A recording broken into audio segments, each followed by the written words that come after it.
Anda mungkin mengira bambu runcing adalah puncak kengerian bagi militer Belanda. Namun sejarah menyembunyikan satu artefak yang jauh lebih ditakuti.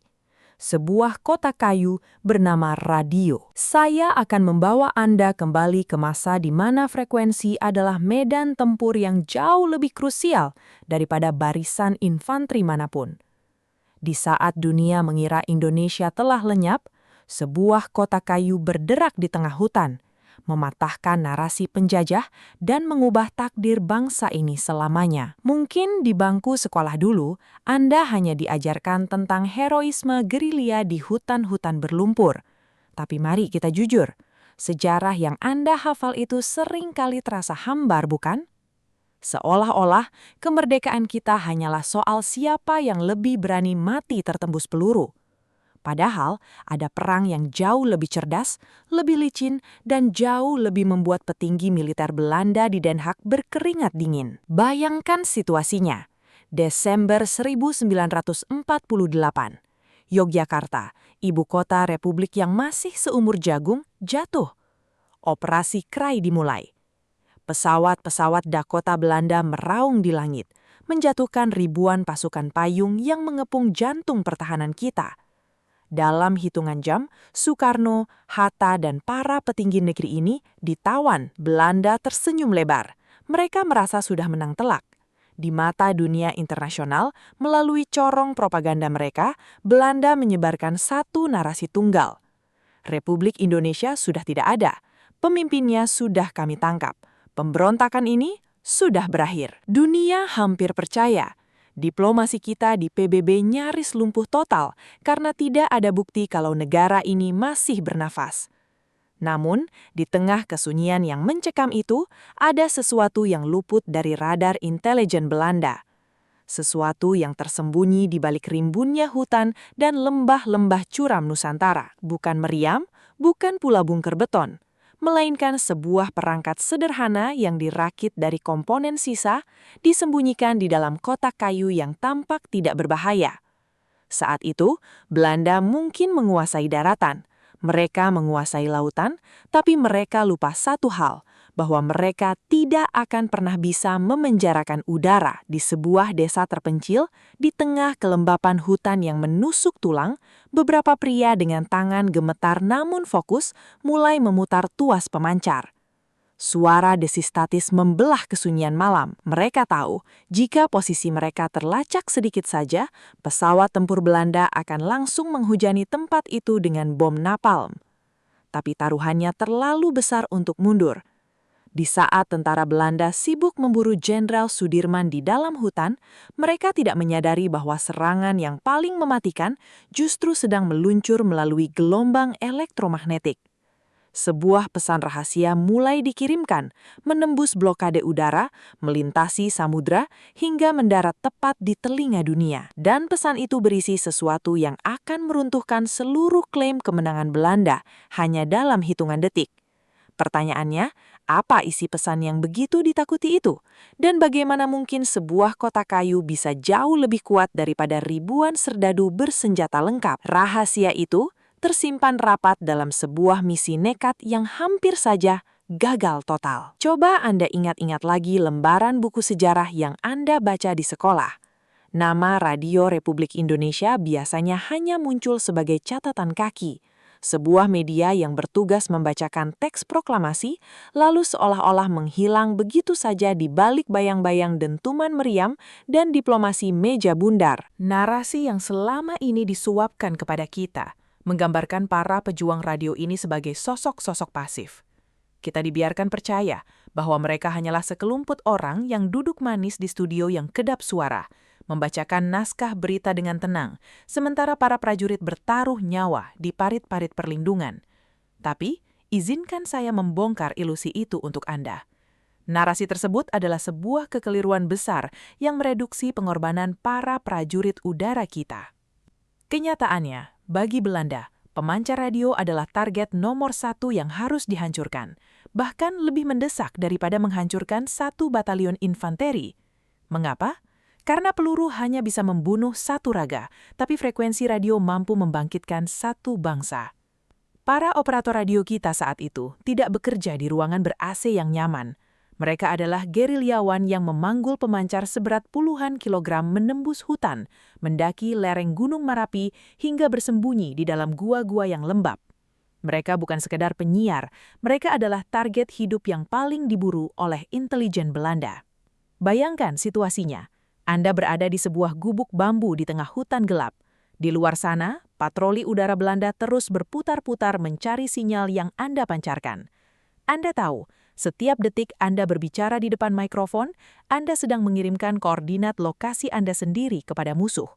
Anda sedang mengundang maut untuk datang mengetuk pintu. Inilah yang jarang diceritakan. RRI adalah angkatan perang yang tidak memegang senapan, tapi dampaknya jauh lebih mematikan. Belanda tahu betul, selama suara radio ini masih berudara, maka narasi mereka tentang Indonesia sudah musnah akan selalu terbongkar sebagai kebohongan publik. Setiap kata yang dipancarkan adalah peluru elektromagnetik yang menembus sensor kolonial. Tapi yang menjadi misteri adalah bagaimana mungkin alat-alat tua dan rongsokan ini bisa terus hidup padahal Belanda sudah menghancurkan hampir seluruh infrastruktur telekomunikasi kita. Jawabannya terletak pada sebuah taktik gerilya udara yang sangat cerdik, yang melibatkan sebuah pemancar raksasa yang disembunyikan di tempat yang paling tidak terduga. Sebuah tempat yang bahkan intelijen Belanda paling hebat sekalipun tidak akan pernah terpikirkan untuk memeriksanya. 19 Desember 1948. Pagi itu, takdir Republik Indonesia benar-benar berada di titik nadir. Bayangkan, langit Yogyakarta yang biasanya tenang tiba-tiba dirobek oleh raungan mesin pesawat Mustang dan Dakota milik Belanda. Bom-bom mulai dijatuhkan menghancurkan pangkalan udara Maguwo dalam hitungan menit saja. Anda mungkin bisa membayangkan betapa kacaunya suasana saat itu. Pasukan elit Belanda, para beret merah KST, terjun dari langit seperti predator yang sudah lama mengincar mangsanya. Dalam waktu singkat, jantung pertahanan Yogyakarta lumpuh total. Ibu kota kita jatuh, dan yang paling menyakitkan bagi martabat bangsa kita, Soekarno, Hatta, dan jajaran menteri lainnya ditawan, mereka diasingkan keluar Jawa. Belanda merasa sudah menang telak. Di mata dunia internasional, Indonesia dianggap sudah tidak ada lagi. Tamat. Hanya beberapa jam setelah penangkapan itu, stasiun radio resmi Belanda dengan penuh kesombongan menyiarkan pengumuman ke seluruh penjuru bumi. Suaranya terdengar sangat jernih, dingin, dan penuh kemenangan. Republik Indonesia sudah mati, para pemimpinnya sudah menyerah, tentaranya sudah kocar-kacir, tidak ada lagi yang namanya Indonesia. Ini adalah serangan psikologis yang mematikan, Anda tahu? Belanda ingin membunuh harapan rakyat dan menutup mata dunia bahwa perjuangan kita masih ada. Dan jujur saja, saat itu hampir semua orang di luar sana percaya bahwa kita memang sudah selesai. Namun, Jenderal Simon Spoor dan para petinggi militer Belanda melakukan satu kesalahan fatal yang akan mereka sesali selamanya.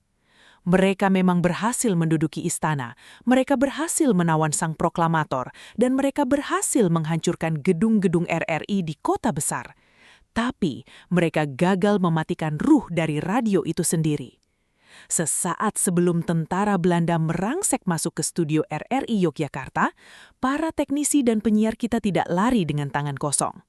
Di tengah desingan peluru, mereka membongkar pemancar-pemancar tua, memanggul tabung-tabung kaca yang masih panas, dan menyelundupkan peralatan vital itu keluar kota, tepat sebelum tank Belanda memblokade jalan. RRI tidak mati, ia hanya sedang berganti kulit. Dari sebuah stasiun radio formal di tengah kota menjadi unit gerilya udara yang paling licin dan paling dibenci oleh intelijen Belanda. Bayangkan betapa frustasinya pihak Belanda saat itu. Mereka sudah mengumumkan ke dunia bahwa Indonesia sudah almarhum. Tapi, tiba-tiba dari balik sunyinya hutan dan lembah terpencil di Jawa Tengah, muncul sebuah sinyal lemah namun tajam yang membelah frekuensi udara. Sinyal itu membawa pesan singkat yang membakar bulu kuduk para jenderal Belanda. Kita masih ada, Republik masih berdiri. Pertanyaannya sekarang, bagaimana mungkin sekelompok teknisi yang dikejar-kejar pasukan elit bisa membawa mesin pemancar raksasa seberat ratusan kilogram menembus hutan rimba? Bagaimana mereka mendaki perbukitan Wonosari yang gersang tanpa terdeteksi sedikit pun? Ternyata, taktik yang mereka gunakan bukan lagi sekadar soal teknik elektro, melainkan sebuah aksi spionase tingkat tinggi dengan penyamaran yang sangat tidak masuk akal. Sebuah penyamaran yang melibatkan peti mati dan iring-iringan jenazah palsu. Tapi, jika Anda mengira pelarian di perbukitan Wonosari itu sudah cukup gila, maka Anda harus siap melihat apa yang sebenarnya terjadi di ujung barat Nusantara. Di sanalah, di tengah belantara Aceh yang nyaris tak tertembus, sebuah hantu baru telah lahir. Lahir untuk menghantui tidur para petinggi Belanda di Batavia. Kita sedang membicarakan Radio Rimba Raya. Bayangkan situasinya, tahun 1948, agresi militer Belanda kedua sedang mengganas. Yogyakarta telah jatuh, para pemimpin kita ditawan, dan Belanda dengan pongahnya mengumumkan ke dunia bahwa Republik Indonesia sudah mati, sudah tamat, dan hanya tinggal sejarah. Namun, di sebuah tempat yang tersembunyi di balik kabut pegunungan Bener Meriah, sebuah mesin pemancar RCA berkuatan 1 kilowatt sedang dipersiapkan untuk memukul balik kebohongan itu. Ini bukan sekedar pekerjaan teknis, Anda harus paham. Ini adalah misi bunuh diri. Anda harus membayangkan para teknisi dan pejuang kita memikul komponen mesin pemancar seberat ratusan kilogram, tanpa jalan aspal, tanpa truk bantuan, yang ada hanyalah keringat, darah, dan otot yang dipaksa bekerja melewati tebing curam dan hutan rimba yang dipenuhi binatang buas. Mereka bergerak dalam kesunyian, bermain kucing-kucingan dengan maut. Setiap kali pesawat pengintai Belanda melintas tepat di atas kanopi hutan, detak jantung mereka seolah berhenti. Jika posisi mereka ketahuan, satu bom saja cukup untuk melenyapkan satu-satunya harapan komunikasi Indonesia saat itu. Strategi mereka sangat cerdik, sekaligus membuat frustasi intelijen Belanda. Mesin ini tidak menetap di satu titik. Para teknisi ini membongkar pasang alat-alat raksasa tersebut dengan kecepatan yang luar biasa, memindahkannya dari satu gua ke gua lain, dari satu lereng ke lereng lainnya. Belanda dibuat gila oleh frekuensi ini. Mereka mencoba melacak titik koordinatnya, namun setiap kali mereka merasa sudah dekat, sinyal itu seolah menguap dan muncul kembali dari arah yang sama sekali berbeda. Radio Rimba Raya menjadi hantu frekuensi yang tidak bisa ditangkap, namun suaranya menggelegar melintasi samudra hingga terdengar di India, Australia, hingga markas PBB di Amerika Serikat. Melalui frekuensi inilah, dunia dipaksa mendengar kenyataan pahit bagi Belanda, bahwa Republik Indonesia masih bernafas, masih melawan, dan tidak akan pernah menyerah. Suara dari tengah hutan Aceh ini menjadi bukti paling mematikan bahwa peluru bisa membunuh pejuang, tapi mereka tidak akan pernah bisa membunuh gelombang udara yang membawa kebenaran. Namun, perang urat syaraf ini baru saja bermulai, karena saat Belanda mulai menyadari bahwa mereka tidak bisa membungkam suara dari hutan Aceh, sebuah pesan rahasia yang jauh lebih berbahaya mulai dikirimkan. Pesan yang bukan hanya berisi propaganda, melainkan instruksi untuk sebuah serangan besar yang akan mengubah wajah sejarah Indonesia selamanya. Bayangkan, sebuah sinyal tipis dan lemah, namun membawa beban harga diri seluruh bangsa, melesat dari tengah rimbanya hutan Aceh yang lembab. Frekuensi itu membelah angkasa, melintasi samudra luas, hingga akhirnya ditangkap oleh telinga para simpatisan di Malaya. Tanpa membuang waktu, pesan itu diteruskan secepat kilat ke New Delhi, India, hingga akhirnya mengguncang meja-meja diplomatik di Washington. Di saat itulah ledakan sesungguhnya terjadi, bukan ledakan mesiu, melainkan ledakan kebenaran. Anda perlu memahami situasinya saat itu. Belanda sedang berada di atas angin. Di hadapan sidang PBB, mereka dengan congkak mengklaim bahwa Republik Indonesia sudah tamat. Mereka bilang para pemimpin kita sudah diringkus, tentaranya sudah kocar-kacir, dan Indonesia hanyalah tinggal sejarah yang gagal. Tapi, tepat saat propaganda busuk itu disebarkan, sebuah pesan masuk. Pesan yang dikirim lewat getaran udara yang mustahil untuk mereka bendung. Hanya ada satu kalimat sakti yang menggema ke seluruh penjuru dunia. Republik Indonesia masih ada. Hanya 4 kata, namun dampaknya jauh lebih mematikan daripada dentuman meriam kaliber besar manapun. Di Washington dan markas besar PBB, para petinggi dunia tersentak. Narasi yang dibangun Belanda dengan susah payah selama berbulan-bulan hancur lebur hanya dalam hitungan detik.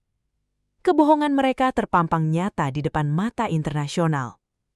Inilah saat di mana Anda melihat bahwa peluru mungkin bisa menghentikan detak jantung seorang pejuang di medan tempur, tapi frekuensi radio ini mampu membangkitkan martabat sebuah bangsa dari ambang kematian. Belanda mulai menyadari kesalahan fatal mereka.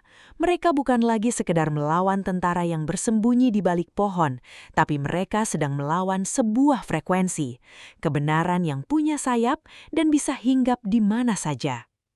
Sinyal dari radio rimba raya bukan sekedar bunyi statis yang mengganggu. Itu adalah bukti bahwa selama suara itu masih mengudara, kedaulatan Indonesia tidak akan pernah bisa dikubur dalam tanah. Perang urat syaraf ini membuktikan bahwa alat diplomasi yang paling berdarah bukanlah pena di atas kertas, tapi suara yang menolak untuk disenyapkan. Namun, di tengah kemenangan diplomatik yang gemilang ini, sebuah ancaman baru mulai merayap dari balik bayang-bayang. Belanda yang merasa dipermalukan di mata dunia tidak akan tinggal diam. Mereka menyiapkan sebuah rencana balasan yang jauh lebih licik. Sebuah operasi bayangan yang dirancang bukan hanya untuk mematikan sinyal radio, tapi untuk menghapus nama Indonesia dari peta dunia untuk selamanya. Sebuah rahasia besar yang selama ini terkunci rapat, kini mulai terkuak. Belanda mungkin saja bisa menghancurkan setiap jengkal pemancar yang ada, menangkap para penyiar, atau bahkan meratakan gedung-gedung studio hingga menjadi debu di atas panah. Namun, ada satu hal besar yang gagal mereka pahami. Anda tidak akan pernah bisa membunuh sebuah ide yang sudah menyatu dengan udara yang Anda hirup. Rencana licik Belanda untuk menghapus Indonesia dari peta dunia akhirnya membentur tembok raksasa bernama kebenaran. Sejarah yang selama ini Anda pelajari di bangku sekolah mungkin hanya terpaku pada desing peluru dan perundingan kaku di atas meja formal yang membosankan. Tapi nyatanya, perang yang sesungguhnya berkecamuk di frekuensi-frekuensi radio yang berpindah-pindah, di rimbunnya hutan, dan di balik kesunyian malam yang mencekam. Kisah RRI membuktikan kepada Anda bahwa dalam sebuah perjuangan, narasi yang benar itu jauh lebih tajam daripada sebilah bayonet. Para pejuang udara ini tidak butuh panser atau meriam besar untuk membuat Belanda gemetar. Tidak. Mereka hanya butuh sebuah mikrofon dan keberanian mutlak untuk meneriakkan kepada dunia bahwa kita masih ada. Hari ini, saat Anda melihat logo RRI di sudut-sudut kota atau mendengar jinglenya yang khas, jangan hanya melihatnya sebagai stasiun tua yang tertinggal zaman. Lihatlah itu sebagai simbol bahwa suara kebenaran tidak akan pernah bisa dikubur oleh kekuatan militer manapun. Itu adalah bukti bahwa ketika sebuah bangsa bersatu dalam satu frekuensi, tidak akan ada kekuasaan kolonial yang mampu memutus gelombangnya. Sekarang, sebuah pertanyaan besar untuk Anda. Di era informasi yang penuh dengan hoaks dan manipulasi digital ini, apakah Anda akan tetap diam dan hanya menjadi penonton? Atau apakah Anda berani menyuarakan kebenaran seperti yang dilakukan para pahlawan udara kita di masa lampau? Apakah Anda memiliki keberanian yang sama untuk menjaga marwah bangsa di ruang digital sekarang? Saya menunggu jawaban dan diskusi mendalam dari Anda di kolom komentar. Terima kasih telah menyelami sisi gelap dan terang sejarah Nusantara bersama saya. Jangan biarkan kisah ini berhenti di Anda. Bagikan video ini agar lebih banyak orang tahu bahwa kemerdekaan kita tidak hanya direbut dengan bambu runcing, tapi juga dengan kekuatan suara. Saya pamit dari balik bayang-bayang. Sampai jumpa di narasi sejarah berikutnya.